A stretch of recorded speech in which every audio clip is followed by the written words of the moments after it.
This is Horror Podcast.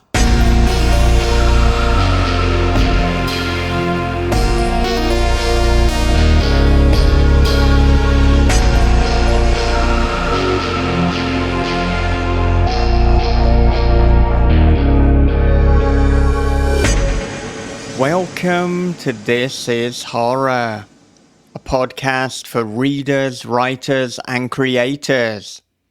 I'm Michael David Wilson, and in almost every episode, alongside Bob Pastorella, we interview writers and creatives about their writing and life lessons. But today is a bit of a different episode, because I am presenting to you good people a preview of my dark comedy novel that came out a little bit earlier this year, Daddy's Boy. And what you are about to hear is chapter 1 of the audiobook narrated by Josh Curran. Now, Daddy's Boy is available on all audio platforms, including Audible, audiobooks.com, Google Play, and indeed everywhere else. And if you like what you hear and want the full audiobook free of charge, I'll be giving it away to the first 20 people who email me, michael@thisishorror.co.uk, and ask for a free audiobook. That's it. No strings attached. But if your humour is on the dark side, then hopefully a fair number of laughs. So, with that said, here it is. It is chapter 1 of Daddy's Boy by me, Michael David Wilson, narrated by Josh Curran on This is Horror.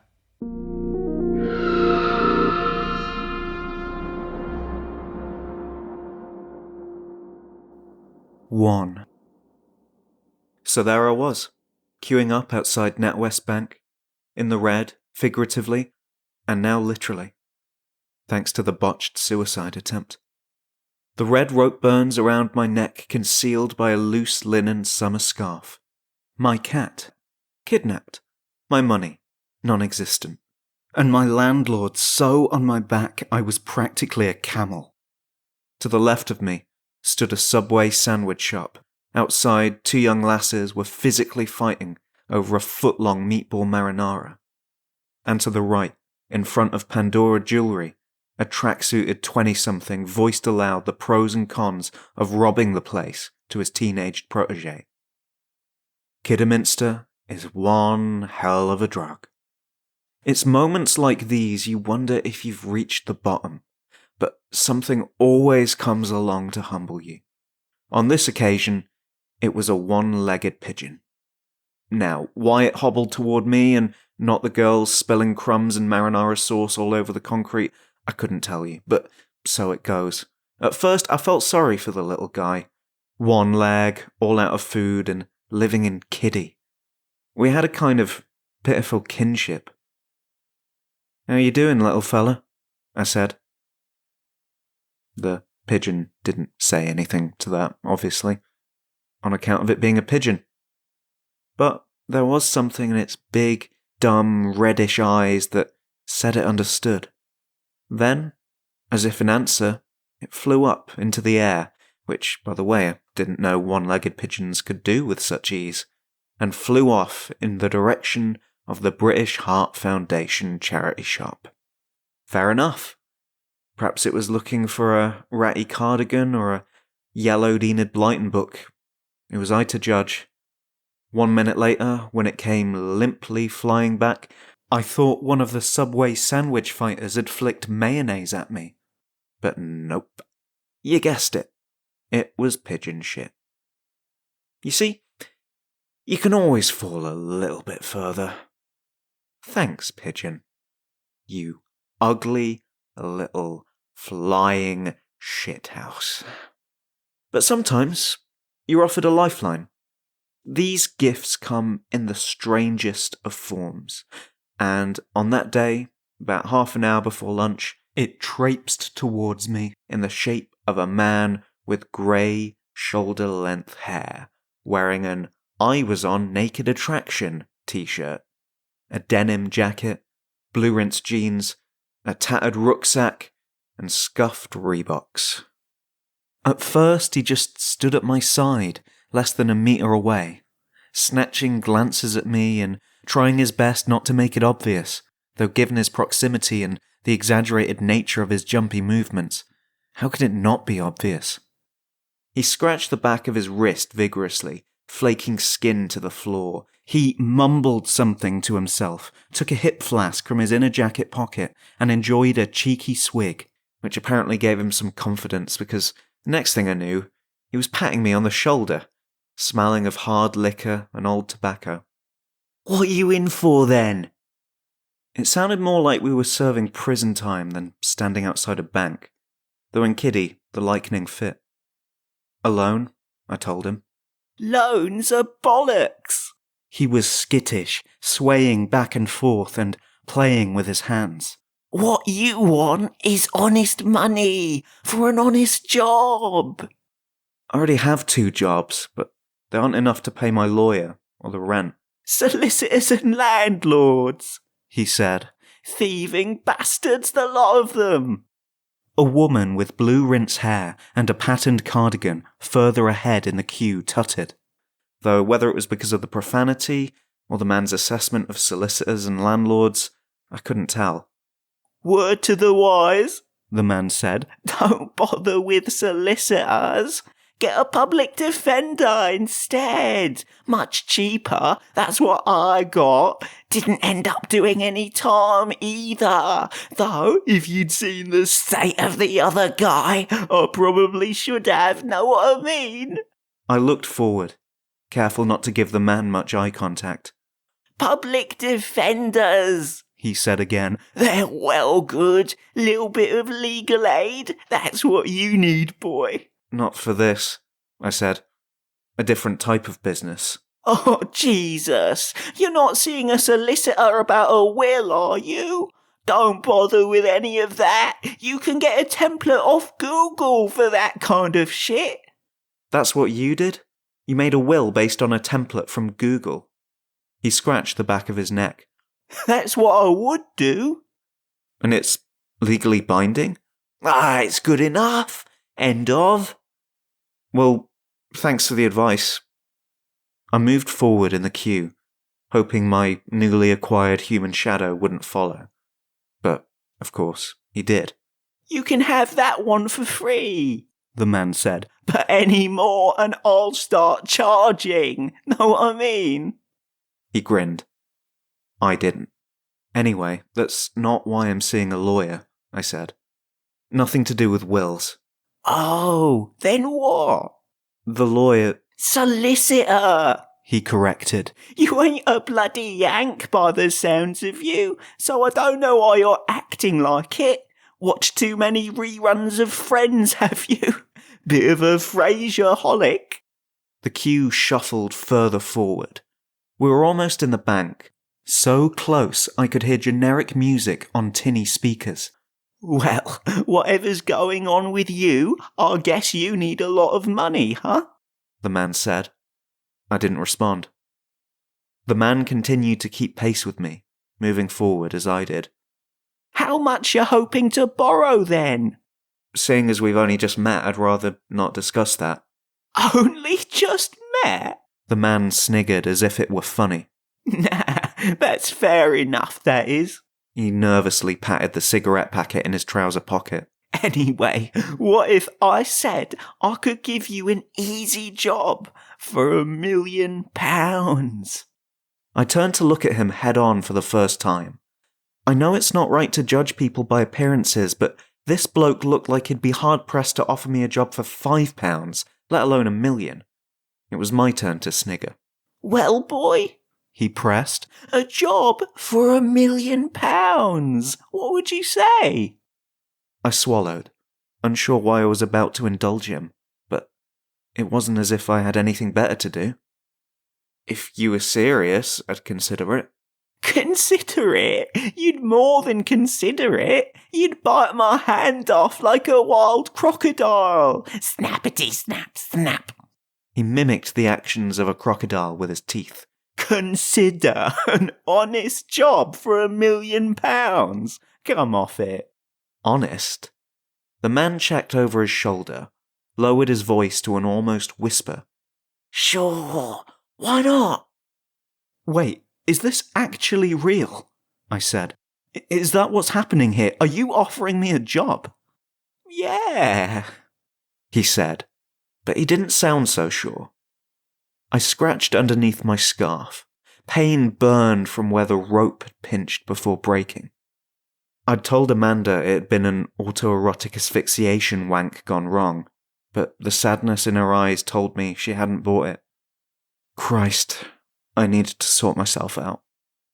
If only it were real, I whispered, more to myself than the geezer. He must have heard, because the next thing I know, he went, Oh, but it is. It wasn't. It couldn't be. People like me didn't win a tenner on the national lottery, let alone get handed a fortune. But on the other hand, what was there to lose? I hadn't already lost. It really is, the bloke said again. If you're serious, then I guess I'm interested. That's the spirit? Well, heck, what are we still doing in line at this wreck of a bank? Come with me, boy. I need to get this loan now. I can't just follow you based on a hypothetical. Haven't you been paying attention? Nothing hypothetical about it. In 3 seconds, I'm leaving. You follow me, and your life will change forever. Or you stay here and ask yourself, what if? I appraised the guy. Everything about him and this situation screamed bullshit. But he was right about one thing. If I didn't follow this probable waster, there would always be a part of me that asked, what if? And if, no, when, it inevitably turned out to be bullshit, I could simply return to NatWest and apply for the loan, or, alternatively, jump off the Galton Bridge, depending on my mood. The man headed away, and up the high street. I took a deep breath, counted to 5, then jogged after him. He turned his head slightly, grinning cigarette-yellowed teeth at me. We passed the 2 Subway sandwich fighters, now sidled up closely next to each other on a graffiti-kissed bench, chatting as if nothing had happened, covered in the saucy aftermath of their battle. £1 million, I said. How do I know you're not full of shit? For starters, I'll give you £1,000 right now. There's an ATM up ahead. You could have just used the one outside NatWest. After what we'd been talking about. I'm no idiot, boy. You want me to get jumped? All those fuckers know I'm loaded. I'm surprised no one pulled a gun on us. He glanced around, checking the coast was clear. Bloody parasites. They'll do anything for a few extra quid in this town. It's mostly just OAPs and mothers. Them's the worst. They look innocent enough, which is how they get you. He scraped his hair back, parted it in such a way to reveal a scar on the left side of his head. You see that, boy? Tire iron. And who do you think was responsible? A pregnant cherry up at the horse fair. Isn't a cherry a virgin? Well, this one obviously weren't, given she was up the duff something proper. Come on, boy, use your smarts. The man inserted his debit card into the ATM, got his pin wrong, then slammed his fist into the front of the thing. Oh, bollocks! You have to put your pin in quickly, you know. They might have a camera, so you don't want them to catch your deets. Why not shield your pin with your other hand or wallet? That's what I do. He raised an eyebrow. Not a bad idea. But if you do it quickly, it's just as good. They call me Ninja Fingers. And not just 'cause of this, if you know what I mean. He winked. Also 'cause... Now, think about it. If someone's installed a camera, they could just slow the video down when they play it back. Then they'll catch everything. So you really should just use your other hand as a shield. He shrugged. Whatever. I'll have my method, you have yours. If one of us gets caught out, we'll know who's smarter. But until then... He tapped in his pin with speed, as if touch typing. It was accepted. You see? Ninja fingers. Now, let's get you your £1,000, yeah? He went to withdraw £1,000, but the machine soon informed him his daily limit was £300. Oh, crap, he said. Listen, I'm really sorry about this, boy, but I tell you what, I'll give you 300 from this card and another 300 from the Nationwide account. How's that sound? It sounds as if I'll be £400 poorer than I thought I was going to be 5 seconds ago. He shook his head. Bloody hell, you really are one of those glass half-empty types, ain't ya? £400 poorer than 5 seconds ago. More like £600 richer than 2 minutes ago. He shoved the first £300 into my hand, which I swiftly deposited into my own wallet. Then, he inserted the second debit card into the ATM. No need to mope, boy. By the end of the day, you'll have £1 million. So who cares if we run into a few obstacles along the way? You'll pay me that soon? He shrugged. I mean, not literally. It's just a phrase, innit? I'm fairly sure it's not just a phrase. If you say you'll... He stamped a Reebok into the ground. Give over, would you? You're getting paid. You need to relax more and worry less. Here. He handed me another wad of cash. Now, let's get out of here and to the task at hand. The town was a gaping wound with the plaster half off. We passed charity shops, bookies, and discount outlets with names like megavalue.com. Soon, we were walking amongst the ghosts of yesteryear, a retail paradise in the 90s, buildings that had once housed shops such as Woolworths, Index, and Tandy were all boarded up and covered in for sale signs. But let's face it, nobody was buying a place like that in a town like this. Broken Britain was fast becoming comatose Britain. Do not resuscitate Britain. Off to the morgue in 5 Britain. The high street of broken dreams, the man said. Not like me, boy. I've got dreams, wild dreams, dreams that stretch from here to, well, a darn sight further than here. Somewhere a long way away, like Bromsgrove. Bromsgrove? It's only 20 minutes away, tops. Not if you walk it. Suddenly it's a long way away. Another land. It's about 9 miles, give or take. So you could do it in what, 3 hours? I don't have 3 hours to walk to Bromsgrove. We headed up a set of concrete stairs to a more secluded area, out of the town. Brick walls were punctuated with graffiti, declaring things like Gaza was ear and Eddie got fingered. The latter sounded like a rip-off of a Tom Green movie. What's the job? I said. I need you to drive me somewhere. My cheeks warmed. This was going to be awkward. So, the thing is, I don't have my car here. But you can drive, right? I had my license for over 10 years.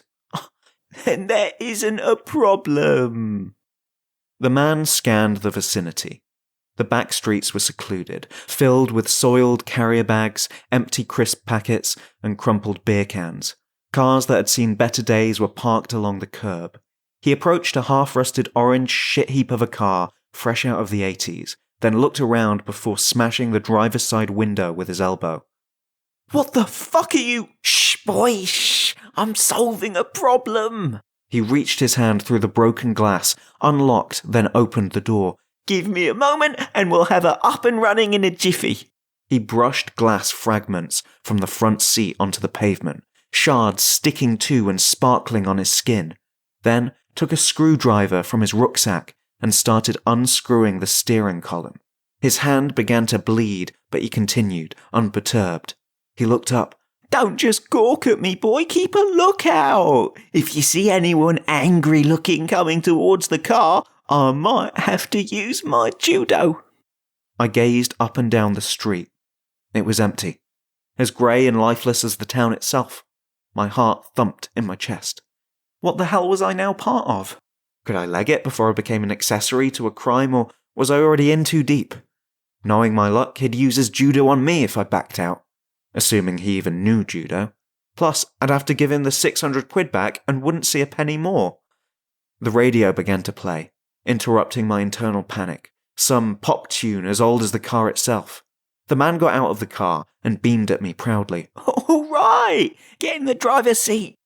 He hastily made his way to the passenger side. I was still stood there, contemplating my options by the time he got in the car, which apparently wasn't a good look, because the man soon screamed, come on, we haven't got all day, boy. Get your arse in the bloody car already. I felt and heard the crunch of old glass underneath my rear as I plunked myself down in the driver's seat. The man switched the radio off and sparked the starter wire against the battery wire, and the car started. Go on, boy! Rev the engine something proper! I did as instructed, and the old shit heap roared to life. You sure we should be doing this? Doing this? He said. We've bloody done it, boy! We're off to the races! Or at least we will be once you put your foot down! I mean, if it isn't too late, perhaps we could just get a taxi and— This is time sensitive! Isn't too late, he scoffed. We've done the window in, for God's sake! And look at your arse, covered in more glass than the Crystal Palace! If the glass was a prostitute and you bailed after that much contact, you'd still have to pay a pretty penny. A scream echoed from behind us. I looked in the rear view and saw a couple of men in Wolverhampton Wanderers football shirts dashing towards us. And from the looks on their out of breath, raging red, too many carlings before 11 a.m, puffy faces, the lads weren't happy. Oi, wanker! One of them yelled. That settled things. No time to worry about the repercussions of stealing a car. We were well and truly in it. I stepped on the accelerator and got us the hell out of there. One of the football lads picked up a rock, which he threw towards the car. It conked the bumper and rolled away. Dribbles of sweat trickled down my forehead. We showed them! Bunch of pussies! The man said. It's no laughing matter. What if they call the police? I'd imagine they will, given we nabbed their motor. So no pissing around. Treat the accelerator like a stairmaster and step on it. Oh God. I was close to hyperventilating. I'd done some questionable things before, but not like this, and not so spontaneously. Then again, after so many dalliances with death and suicidal ideation playing more frequently than Last Christmas by Wham in December, the rules had changed. I should have texted Amanda, let her know what was going on, just in case. But my phone was wedged deep in my pocket, and I didn't want to lose control of the vehicle and add further charges to my future rap sheet. The man scratched his blackhead-dotted nose. Oh, relax, he said, picking up on my panic. They might not even call the pigs. Round here, a couple of cunts like that could just as likely take things into their own hands, especially if they've had a few tinnies. Police don't exactly do much in these parts, and it's more fun to give someone a good kicking. Know what I mean? I knew precisely what he meant, and it didn't make me feel easier about anything I'd done since meeting this oddball. My life consisted of drawing as little attention to myself as possible post-breakup with Amy. What most certainly was not part of the plan was starting beef with any of the local football hooligans. We neared the ring road up by the train station, the Wolves lads long out of sight, my heart rate slowly returning to normal. So, where exactly do you want me to drive us? I asked. Newwood Lane, Blakedown. That's the posh part of town, right? Course it's the posh part of town. I'm giving you $1 million, aren't I? He cleared his throat. I'm bloody loaded, boy. They call me Big Load Brian. Your name's Brian? Nope, it's Norman. but Big Load Norm don't sound as good.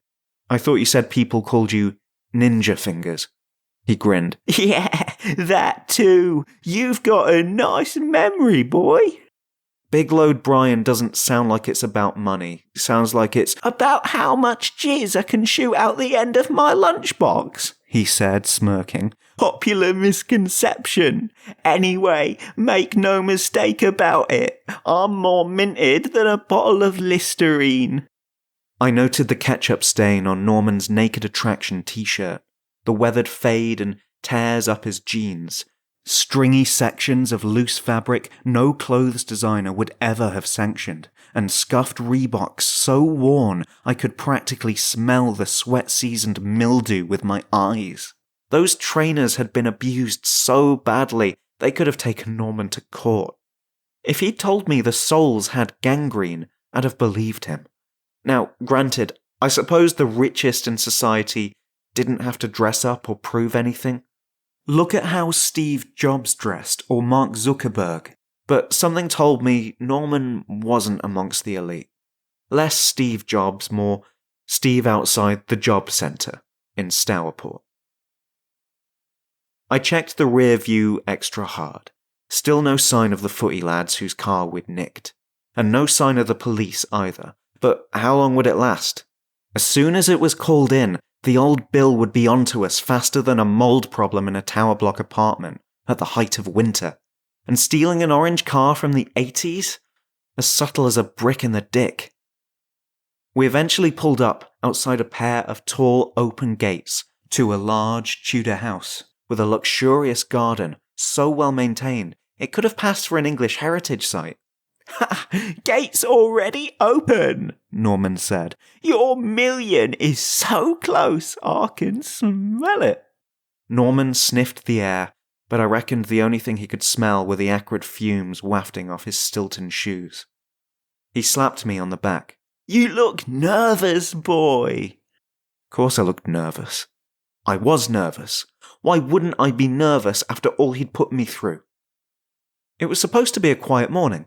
An easy day off, apply for and receive a loan from NatWest, a jacket potato with cheese and beans for lunch, a cheeky wank in the afternoon, Tarantino movie on the box, after, not during the wank, homemade curry for dinner with keema naan, followed by a game of FIFA on the PlayStation. The most taxing decision I was supposed to make all day was the starting lineup for the said game of FIFA. Next game was against an in-form Liverpool who'd just won 5 games on the trot. Hell, the planned day off would only have been topped if Amanda had popped round in the evening, but she was working a late, which meant no Amanda, and probably another more indulgent wank before bed. Might even use the Nivea Intensive Moisture hand cream if I was feeling particularly extravagant, and could keep the suicidal ideation at bay long enough to get it up. It's still not too late to back out of this, Norman said, snapping me out of my imaginings. And frankly, that was incredible, because he hadn't given me a chance to back out when he'd smashed in the car window, or demanded I get my arse in the car and hightail it out of there. Still, a lifeline was a lifeline. Better late than never. Get out of what exactly? I said, making sure I understood him. This! He pointed to the Tudor house, as if it explained everything. It did not. Then again, if you want your million, you drive through them gates. But once you do, there's no going back. Ever. His vagueness, aura of stupidity, and track record thus far should have been enough for me to get out of the car and say, You're on your own, pal. I'm done. But I guess Norman's stupidity was contagious, because instead, I eased off the brake and drove towards the house. No going back. Well, that is almost it for another episode of This Is Horror. Thank you for listening to Chapter 1 of Daddy's Boy, narrated by Josh Curran. And remember, if you like it and you want to have a free copy of the audiobook, email me at michael@thisishorror.co.uk. The first 20 people to email, they get the book. Simple as that. And if you want to support me and everything I do at This Is Horror, please become a patron at patreon.com/This Is Horror. As I've said in a number of these outros, I am hoping by the end of the year that I can do this full time. But realistically, the only way that I can is if I get enough support on Patreon.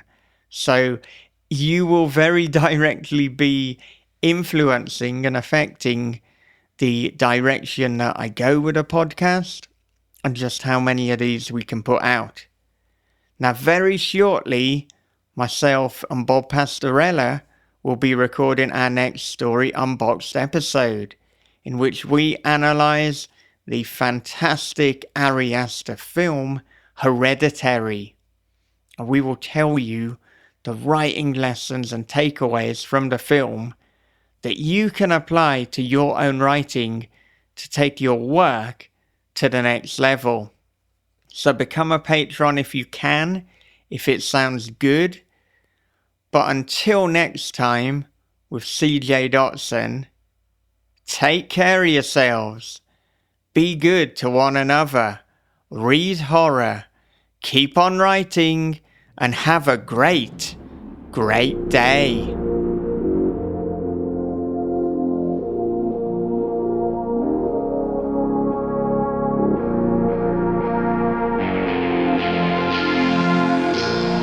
This is Horror Podcast.